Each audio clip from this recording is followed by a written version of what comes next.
Can you say your complete name It's Harold Leonard Jackson. and your 10th Mountain Division assignment I was assigned to the medical detachment with the 616 Field Artillery Battalion. and your position? Well, I started out as a PFC, and I ended up as a staff sergeant. And the highest rank and your job exactly? I spent most of my time working in the detachment. I spent a week or so out on the line as a medical aid man, but then I came back to the medical detachment, and we'd take care of wounded that would come in, and including civilians. I think we took care of more civilians than we did our own men. What kind of things were you helping them with?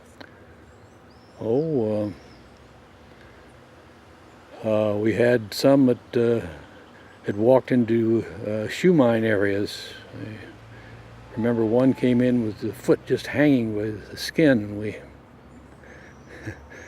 actually just clipped the skin and discarded the foot, sent them back to a hospital. But we would treat a lot of illnesses that they'd have, and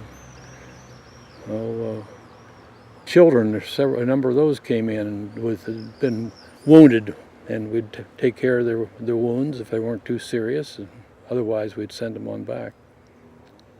What sort of things did you see when you were out on the line? What battles would that have been associated with? Well, whatever we were following, we were the Field Artillery Battalion attached, Field Artillery Group attached to the 87th Regiment. And so we followed along with them, and the artillery was supporting the 87th Infantry, and we took care of our artillery people or anything else that happened. There was a number also happened to accidents, auto accidents or truck accidents. So we had some drivers from, and they were from some of the other outfits, like the Brazilians and the 92nd. They'd converted those fellows into truck drivers, and those Brazilians were a wild lot on the road with their trucks. When you think about your wartime experiences, what's one of your more memorable ones, good or bad? Oh, I don't know. There were so many of them. They're kind of mulled together. I always remember when we approached the Po River. We had a busy time. The Germans had taken their ACAC guns that they'd used for firing at airplanes, and lowered them so that they were shooting horizontal at us. And those really could do a lot of damage. And we had a number of people there we had to take care of, and kept us busy. Did you ever worry about getting hit yourself? Oh, certainly. Certainly. It's amazing how fast you can try digging when the shots start coming in, and also the shells. Well, during those difficult times, what sort of thing what were you thinking? What kept you going? I don't know, just desire to live, I guess. And wanting to get the thing over with. Is there anything else that you want to tell us that later on you'll say, boy, I wish I told them something?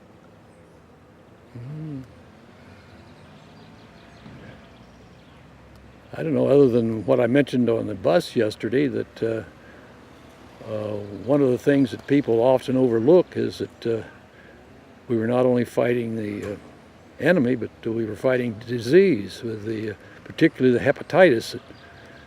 We lost our medical officer, Captain Ray Fricke, because he picked up hepatitis and had to go back and be treated for it.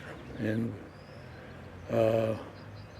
I had a brief bout with it. I was laid up in bed for a week there at vomiting, high fever, and so forth. And it was a lot of people came down with hepatitis, and particularly on the German side, I understand that they were sort of devastated by it.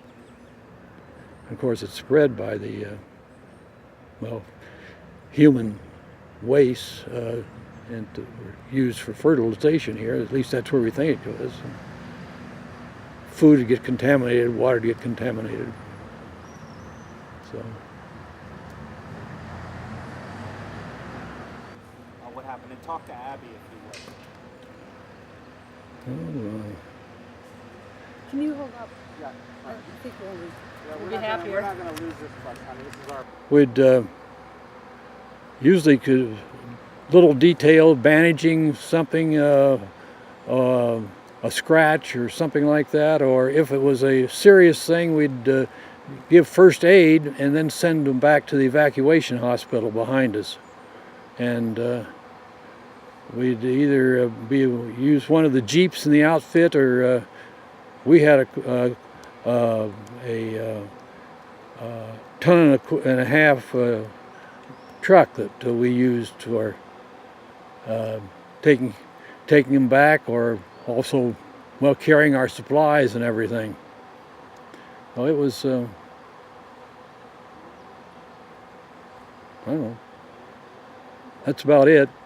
Well, let me ask you this as a medic, and I don't want to get graphic, but I've always wanted to know: is it worse to get shot or to get hit with shrapnel? They're both bad. It depends on what part of the body you're hit at, or how serious the wound is. You can get killed with a bullet, or you can get killed with a piece of shrapnel. Yeah.